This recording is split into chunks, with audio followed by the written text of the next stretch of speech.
দেউতাক ঢুকুৱাৰ সময়ত জুৰিৰ বয়স আছিল 10 বছৰ আৰু মিনুৰো বয়স 6 বছৰ আছিল। কিমান কষ্টৰ মাজেৰে আমি সেই দিনবোৰ পাৰ কৰিছিলোঁ। এতিয়া ভাবিলে মনটো কিবাই লাগে জানো। কাৰ জীৱনত কেতিয়া বিপদ আহে কোনে জানে। হয় দে কুসুম, মই কেতিয়াও সপোনতো ভবা নাছিলোঁ জুৰি দেউতাক যে এনেকৈ অফিচলৈ যাওঁতেই বাছ দুৰ্ঘটনাতে মৃত্যু হ'ব বুলি আৰু আমাক এনেকৈ অকলশৰীয়া কৰি থৈ যাব বুলি। সেইকাৰণেতো মই কৈছোঁ জীৱনত কেতিয়া বিপদ আহে কোনেও ক'ব নোৱাৰে। দেউতাক ঢুকুৱাৰ পিছত দুজনী ছোৱালীক লৈ মই এই ঘৰটোত কেনেদৰে অকলশৰীয়াকৈ পাৰ কৰিছিলোঁ সেই কথা ভাবিলে এতিয়াও সপোন সপোন লাগে। আমাৰ আইতাই কোৱা শুনিছিলোঁ জীৱনত ধৈৰ্যৰ প্ৰয়োজন। ধৈৰ্য থাকিলে কৰিব নোৱাৰা কাম একোৱেই নাই। সেইকাৰণেতো তই ইমান সুন্দৰকৈ তোৰ দুয়োজনী ছোৱালী ডাঙৰ দীঘল কৰিব পাৰিছ। মই এটা কথাই জানো কুসুম, জীৱনটো সুন্দৰকৈ গঢ়িবলৈ হ'লে নিজৰ মনোবল আৰু অলপমান চেষ্টাৰ প্ৰয়োজন। তোৰ ক্ষেত্ৰত এই দুয়োটা থকাৰ বাবে আজি জীৱন সংগ্ৰামত তই এখোজ আগবাঢ়ি যাবলৈ সক্ষম হৈছ। মই কিমান কৰিব পাৰিছো সেই বুলি আনে ভবাটোৱেই মোৰ কাৰণে আশীৰ্বাদ। সংসাৰৰ লগতে যে তই উপাৰ্জনৰ বাট উলিয়াই লৈছ সেইটো এটা গৌৰৱৰ কাৰণো কামিনী। দেউতাকৰ পেঞ্চনৰ টকাৰে ঘৰখন চলোৱা অসম্ভৱ কাৰণে মই হাঁহ কুকুৰা পোহাৰ কথা চিন্তা কৰিলোঁ। ভাল কৰিছ। মাহেকত হাঁহ কুকুৰা কণী বিক্ৰী কৰি 3,000 পৰা 4,000 টকা উপাৰ্জন হয়। বৰ ভাল উপাৰ্জন হয় তেন্তে। আৰু সেই উপাৰ্জনখিনি মাহে মাহে মই ডাকঘৰত থৈ আহোঁগৈ। অলপ দিনৰ পিছত ছোৱালী দুজনী বিয়া দিব লাগিব নহয়, তেতিয়া ক'ৰ পৰা পাবি, কোনেনো দিব। সঁচাকৈ তোৰ কামক কিন্তু মানিছো কামিনী, তই আনৰ কাৰণে প্ৰেৰণা স্বৰূপ। ইমানকে নকবিচোন, মই 8ম শ্ৰেণীলৈকেহে পঢ়া শুনা কৰিছো। সেইখিনি শিক্ষাৰে মই যিখিনি আগবাঢ়িব পাৰিছো সেইখিনিয়ে কৰিছো।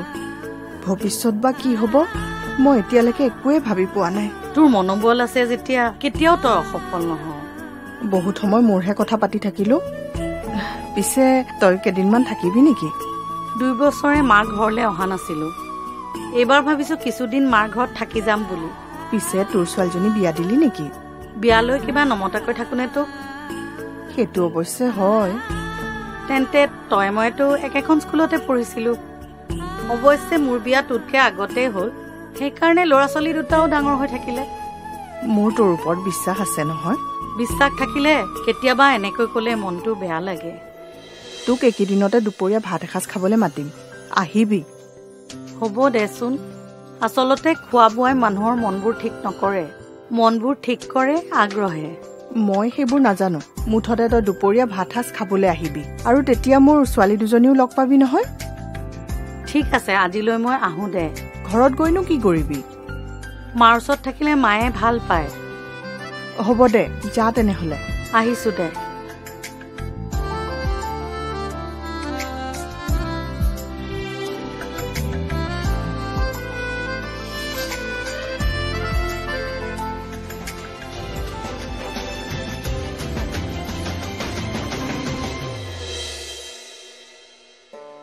ডাঙৰ মাজনী, কিবা কবা মা? আজি তহঁত যোৱাৰ পিছত কুসুম আহিছিল। কুসুম মানে মা? এই জীৱন ককাহঁতৰ যে। তোমাৰ লগত একেলগে পঢ়িছিল যে। তই ঠিকেই ধৰিব পাৰিছ। কিয় আহিছিল? আজি 2 বছৰে বোলে মাকৰ খবৰ ল'বলৈ আহিব পৰা নাছিলে, সেইকাৰণে আহিছে। কিছুদিন থাকিব নিশ্চয়। থাকিব। মানুহজনীক কিন্তু বৰ ভাল লাগে। তাই বৰ ভাল ছোৱালী, কাৰোৰে কথা কাৰো আগত কৈ নুফুৰে। তেনেকুৱা স্বভাৱৰ কাৰণেই তেওঁক প্ৰত্যেকে ভাল পায়। মই কুসুমক এইকেইদিনতে দুপৰীয়া ভাত এসাঁজ খাবলৈ মাতিছিলো। ভালে কৰিছা মা। তেওঁ মাকৰ ঘৰলৈ বহুদিনৰ মূৰতহে আহে। ঐ, তহঁত দুজনী এইকেইদিনতে স্কুল বন্ধ আছে নেকি? পৰহি কিবা বন্ধ থকা বুলি কলেজত 2-এজনীৰ মাজত শুনিছিলো। তথাপি কাইলৈহে নিশ্চিত হ'ব পাৰিম। তেনেহ'লে পৰহিলৈ তাইক ভাত এসাঁজ খাবলৈ মাতি থৈ আহিমগৈ, আৰু মোৰো অলপ সহায় হ'ব। মা, কাইলৈহে গম পাম। হ'ব দে, তেনেহ'লে কাইলৈ আবেলি যাম, তাইক মাতি থৈ আহিম। সেইটোৱে ভাল হ'ব মা। হ'ব দে, তহঁত দুজনীয়ে পঢ়, মই ভাতত লাগোগৈ। ঠিক আছে মা।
খা।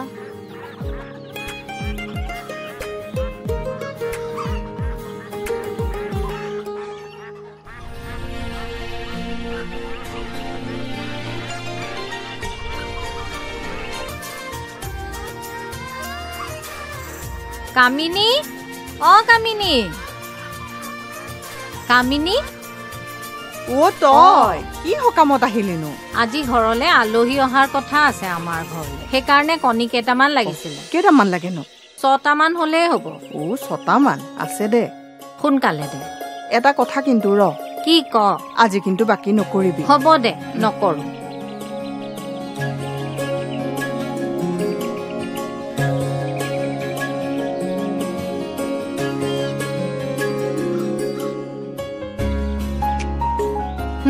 ল। দে। ল। হেৰি, তোৰ আগৰ মিলি 100 টকাই হৈছে। হ'ব দে, মই আহিছো দেই। যা।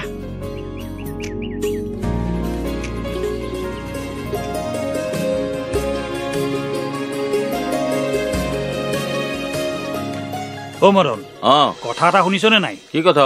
হলধৰৰ ঘৈণীয়েকে হাঁহ কুকুৰা পুহিছে, উপাৰ্জন হেনো বৰ ভাল। ময়ো শুনিছো। ভালে হৈছে দে। হলধৰ ঢুকোৱাৰ পিছত জানো সিহঁতৰ কম কষ্ট হৈছিল? হয় দেই। তাই এতিয়া অন্তত হাঁহ কুকুৰা পুহি নিজৰ ঘৰখন চলাই আছে, ছোৱালী 2জনী ডাঙৰ কৰিছে। কামিনীক মানিব লাগিব, কিন্তু আমাৰ তিৰোতা জানো সেই হতাহক আছে? একদম ঠিক কথা কৈছ। আচলতে আমাৰে ভুল কান্তেশ্বৰ, আমি সিহঁতক কষ্ট দিব লাগিছিল। তই ঠিক কথাই কৈছ। আমি যদি সিহঁতক কষ্ট নিদিওঁ, সিহঁতৰ বাৰু কেনেকে অভিজ্ঞতা হ'ব কচোন? আমাৰে ভুল, আমি কঠোৰ হ'ব লাগিব। কিন্তু তই যদি হঠাতে কঠোৰ হ, সিহঁতে কথাবিলাক আন ধৰণে ভাবিব। আন ধৰণে মানে আমি কামত লাহে লাহে আগবাঢ়িব লাগে, তেতিয়াহে সফল হ'ব পাৰিম। সেইটো অৱশ্যে হয়। তেতিয়া সিহঁতে আমাক সহজভাৱে ল'বলৈ বাধ্য হ'ব। সেইজনী কামিনী নহয়নে? হয়তো। সেয়া দেখিছ, তাইৰ কথা পাতি থাকোতে তাই আহি ওলাইছেহি। তাইৰ আয়ুসটো দেখিছো কম নহয়। দিয়া, আমি তোমাৰে কথা পাতি আছিলো। মোৰ কথা? মইনো কি দুখ কৰিলো? দুখ কৰিলে মানুহৰ বিষয়ে আলোচনা কৰে নেকি? নহয়, মানে ভাল কথা লৈ মানুহৰ বিষয়ে আলোচনা কৰিব পাৰি। কিয়নো নোৱাৰি? তোমাৰ বিষয়ে আলোচনা কৰিছো মানে হলধৰ ঢুকোৱাৰ পিছত তুমি যিমান কষ্ট কৰি ছোৱালী 2জনীক ডাঙৰ দীঘল কৰিছা, সেইটো বহুত ডাঙৰ কথা। সেই দিনবোৰৰ কথা মনত পৰিলে আজিও মনটো কিবাই লাগি যায়। বুজি পাইছো। হঠাৎ ঘৰৰ মূল মানুহজন আঁতৰি গলে কিমান যে কষ্ট সহ্য কৰিব লগা হয়, সেইটো সমস্যাৰ মুখামুখি হোৱাজনেহে বুজি পায়। আপুনি যে মোৰ অনুভৱবোৰ বুজিব পাৰিছে, তাৰ কাৰণে ভাল লাগিছে। ছোৱালী দুজনী পঢ়াত ভাল বুলি শুনিছো। প্ৰভুৰ কৃপাত এতিয়ালৈকে ঠিকেই আছে, পিছত বা কি হয় নাজানো দিয়কচোন। ভালে হ'ব। মই আচলতে তেল আৰু আলু অলপ নিবলৈহে আহিছো। এইটো লওক। কথা পাতি থকাই তোমাৰ দেৰি হৈছে নেকি? নাই হোৱা, মই আচলতে ডাকঘৰলৈহে গৈছিলো। টকা উলিয়াবলে নে থবলে? থবলে। ভালে কৰিছা, অলপ টকা সাঁচিব লাগে, ভৱিষ্যতে ছোৱালী দুজনীক বিয়া দিব নালাগিব জানো। সেই চিন্তা কৰিয়েতো মই অলপ অলপকে মাহে মাহে ডাকঘৰত পইচা জমা থৈ আহিছো। তোমাৰ চিন্তাধাৰাবোৰ ভাল। এয়া ল তোমাৰ তেল আৰু আলু। ৰ'ব, লওক পইচাটো। তুমি দুটামান পইচা ঘূৰাই পাবা। হয় নেকি? সিদিনা কিবা দিবলৈ আছিলে নেকি? আজিৰখিনি ৰাখো, সেইখিনি পিছত হিচাপ কৰিম। বাৰু এয়া লোৱা। হ'ব বাৰু, মই এতিয়া আহিছো। দুইজনে কেতিয়াবা আমাৰ ঘৰলৈ আহিবচোন। যাম বাৰু। আহো দিয়ক। যাম বাৰু। অ মদন, এইহে তিৰোতা। হয় দে ভাই। এই দেৰি হলো, ময়ো উঠো বুজিছ। তই যদি উঠ ময়ো দোকান বন্ধ কৰো। আজি গধূলি নাহো আৰু। তই নহলে ভাল নালাগে। নহয় অ, মোৰ এফালে যোৱা কথা আছে। কাইলৈ আহিবি দে। কাইলৈ হ'ব দে, কাইলৈ আহিম। আহো দে, যা তেতিয়াহ'লে, ময়ো দোকান বন্ধ কৰো। হ'ব দে।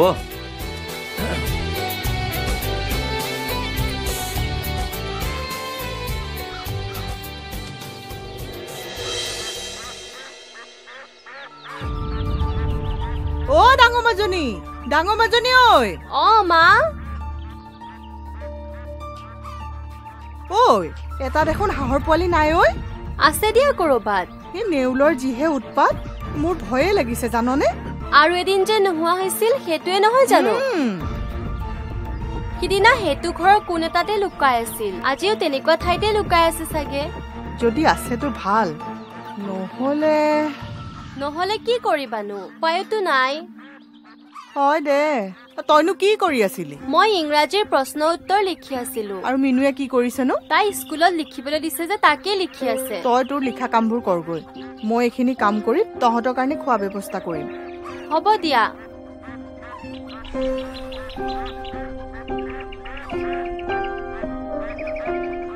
ক'ত বা গ'ল?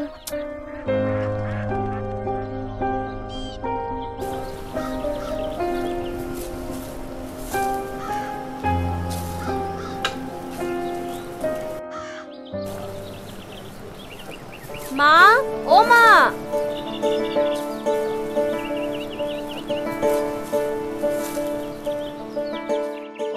তই সাৰ পালি?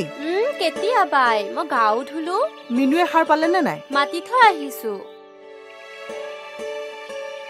অ মা। কি? ৰাতিপুৱাৰ চোতালখন দেখোন মই ঝাৰু দিব পাৰো। হ'ব, তই পঢ়াত গুৰুত্ব দে। মইতো পঢ়িয়ে থাকো, তথাপি তোমাক সহায় কৰি দিব পাৰিলে ভাল লাগে দিয়াচোন। পঢ়ি শুনি তহঁতে ভাল কিবা এটা কৰিব পাৰিলে তাতেই মোৰ শান্তি। মা, তুমি মোক ধুইছানে? কেতিয়া বাই? তেন্তে মই চাহ বনাও। নেলাগে, পগে যা তই। মই পঢ়িম নহয়, আজি কিন্তু এতিয়াৰ চাহ ময়ে বনাম। বাৰু যা, এতিয়া মিনুকো মাতি দে, গোটেই কেইজনী একেলগে চাহ খাম। তাৰ পৰা তহঁতৰ কাৰণে ভাতো বনাব লাগিব। অলপ পলম হলেও একো নহয় দিয়াচোন। মোৰ মতে কৰিম, তোৰ নিজৰ কামত লাগ।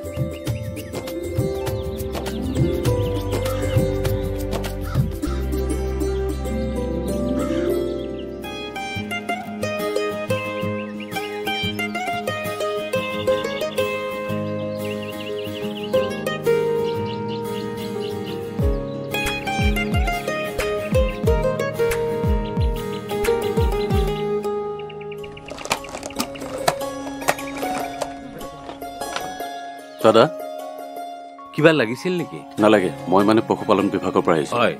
আপোনালোকৰ গাঁৱত কোনোবা হাঁহ মুৰ্গী পোহা মানুহ আছে নেকি? আছে। ঘৰটো ক'ত? গাঁৱৰ একেবাৰে শেষৰ ঘৰটো।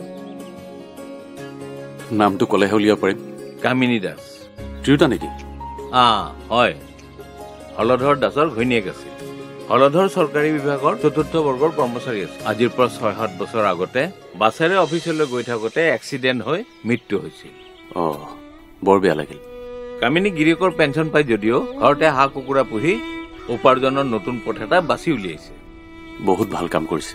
আজিৰ সমাজত এনেকুৱা এজন তিৰোতা বিচাৰি পোৱাটোৱে টান। আচলতে কামিনীৰ গিৰিয়েকৰ পেঞ্চন যথেষ্ট কম, সেইবাবে এইটো কাম কৰি কোনোমতে ঘৰখন চলাই আছে। ঘৰত আৰু কোন কোন আছে? 2জনী ছোৱালী, 2জনী পঢ়ি আছে।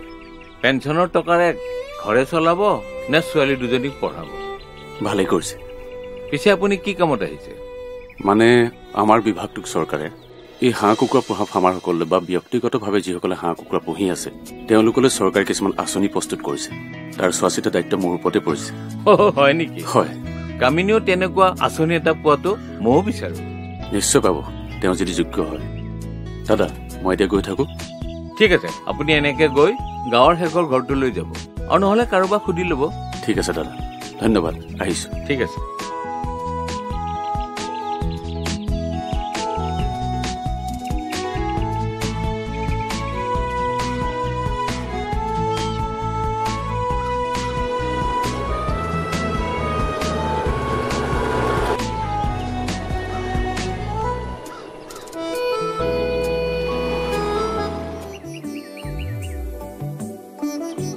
ঘৰত কোনোবা আছেনে? ঘৰত কোনোবা আছেনে? কাক বিচাৰিছিলে নো? কামিনী দাসৰ ঘৰ। অ' এইটোৱেই, ময়ে কামিনী দাস। নমস্কাৰ। নমস্কাৰ, আহক বহকচোন, আহক। পিছে মই দেখোন আপোনাক চিনি নাপালো। মোৰ নাম ৰাজু দাস, মই পশুপালন বিভাগত চাকৰি কৰোঁ। অ' হয় নেকি? পিছে আপুনি বা ইয়ালৈ কি উদ্দেশ্য লৈ আহিলে? চৰকাৰৰ তৰফৰ পৰা এই হাঁহ কুকুৰা পোহা ফাৰ্মাৰসকললৈ বা ব্যক্তিগতভাৱে যিসকলে হাঁহ কুকুৰা পুহি আছে তেওঁলোকলৈ চৰকাৰে কিছুমান সুবিধা প্ৰস্তুত কৰিছে। তাৰে চৰকাৰক হিচাপ লাগে। অ' কেনেকুৱা ধৰণৰ সুবিধা আগবঢ়াবনো? এতিয়াই ঠিক ক'ব পৰা নাযাব, কিন্তু মোৰ বোধে চৰকাৰে আপোনালোকক ঋণৰ ব্যৱস্থা কৰি দিব। ঋণ? কি হ'ল, আচৰিত হ'ল যে? নহয় মানে, ঋণ পালে নিশ্চয়কে ভাল হ'ব। মই আৰু বেছি হাঁহ কুকুৰা পুহিব পাৰিম। সেইকাৰণে চৰকাৰে আমাক এই কামৰ দায়িত্ব দিছে। অ' এতিয়া পিছে মই কি কৰিব লাগিব? আপুনি আপোনাৰ ঠিকনাটো শুদ্ধকৈ দিব লাগিব। পেন কাৰ্ড, আধাৰ কাৰ্ড আৰু বেংকৰ যিটো আপোনাৰ ঠিকনা আছে সেইখনৰ এখন ফটো দিব লাগিব।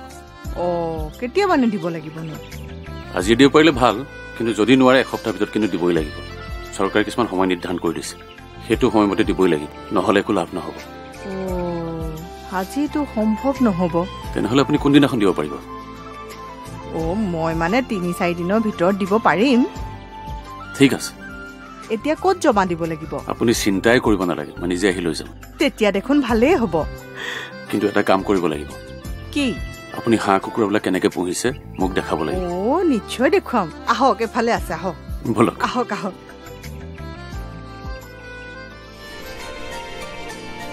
ঠিক আছে, মই এতিয়া গৈ থাকো নেকি? নেলাগে, চাহ একাপ খাই যাব, তৎক্ষণাতে হ'ব, আহক। নালাগে নেকি কষ্ট কৰিব? একো নহয়, বহকচোন আপুনি। বহক।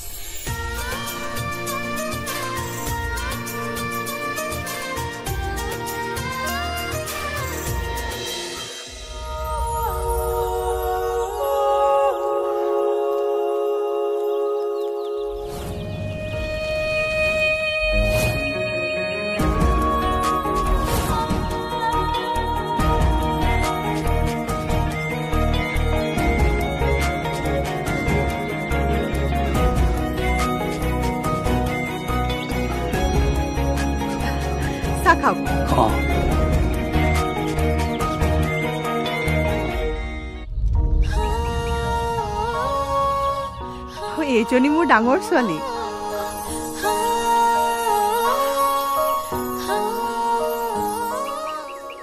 এইজনী মানে মোৰ ছোৱালী, নাম তাই জুৰি। নমস্কাৰ। নমস্কাৰ। এই যোৱা বছৰে কলেজত নাম লগাইছে। হয়, আপুনি বহক। ঠিক আছে। হেৰি নহয়, আপুনি বাৰু কোনদিনাখন আহিব? 3 দিনৰ পাছত আহিম, এইখিনি সময়তে আহিম। বাৰু। আপুনি কিন্তু কাগজ পত্ৰখিনি ঠিক কৰি ৰাখিব। ঠিক আছে। হ'ব, আহিছো। যাওক।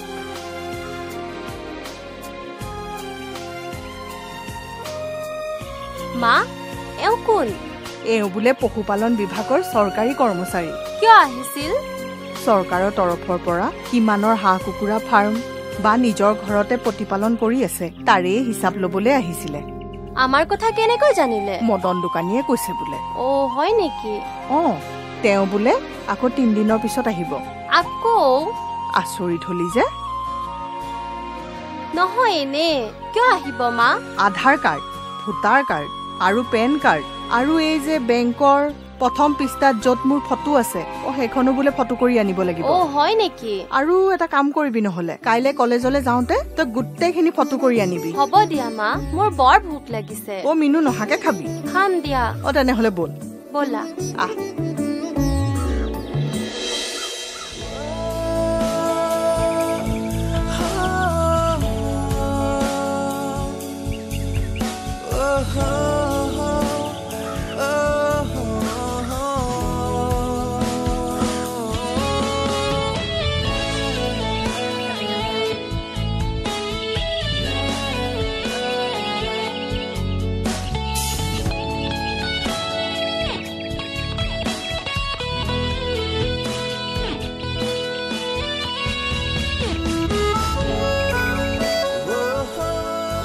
জুৰি, কি খবৰ? ভালনে?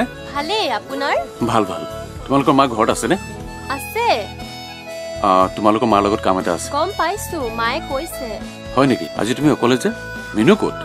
তাই গা ভাল নহয়, তাই ঘৰতে আছে। কিন্তু আপুনি তাইৰ নামটো কেনেকৈ জানিলে? সেই যে চকৰ দোকানীজন, তেখেতে কৈছিলে।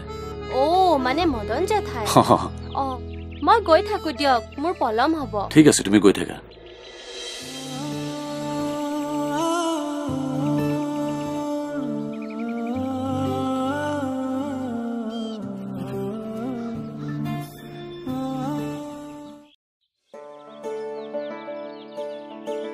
ঘৰত কোনোবা আছেনে? ঘৰত কোনোবা আছেনে? কোননো? মই ৰাজু দাস।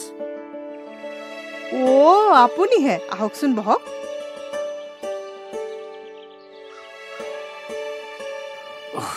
আপোনাৰ কাগজ পত্ৰখিনি হ'লনে? হ'ল, মই ভিতৰৰ পৰা লৈ আহোঁ ৰ'ব। ঠিক আছে।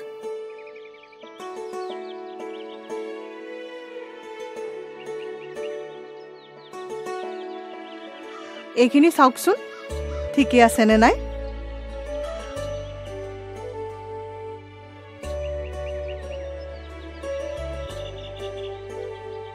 ঠিকে আছে, তেনেহ'লে মই এতিয়া আহোঁ। ৰ'ব, চাহ একাপ খাই যাওক। নাখাওঁ নেকি? ইমান কষ্ট কৰি আহিছে, নেখালে হ'বনে? বহক।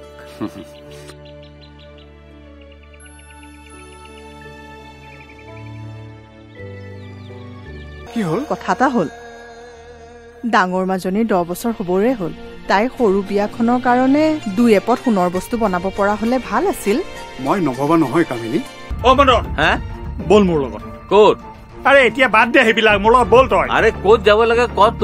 এই দোকান বন্ধ কৰ, চব কম। এতিয়া বল মোৰ লগত। কি কাৰণে? কথা আছে, বল। আপোনাক মই এটা জৰুৰী কথা ক'বলগীয়া আছিল। কওকচোন। জুৰিক যদি বিয়া দি উলিয়াই দিয়ে আপোনাৰ কিছু সমস্যা দূৰ হ'ব। তাইক এতিয়াই বিয়া দিবলৈ হোৱা নাই নহয়। যদি ভাল ল'ৰা পাই বিয়া দিব পাৰে। আজিৰ দিনতনো ক'ত ভাল ল'ৰা পাব?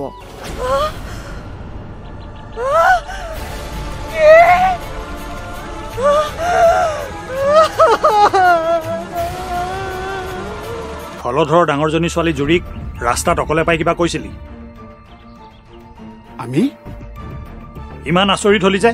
আমি জুৰিক মাতিয়ে পোৱা নাই, তাতে মিছাতে কিবা এটা কোৱা বুলি ক'লে আমি মানি ল'ম নে? মানি লোৱা নোলোৱা সেইটো তহঁতৰ কথা, কিন্তু এটা কথা মনত ৰাখিবি, সত্য কেতিয়াও লুকাই নাথাকে। এইটো লওক, বল।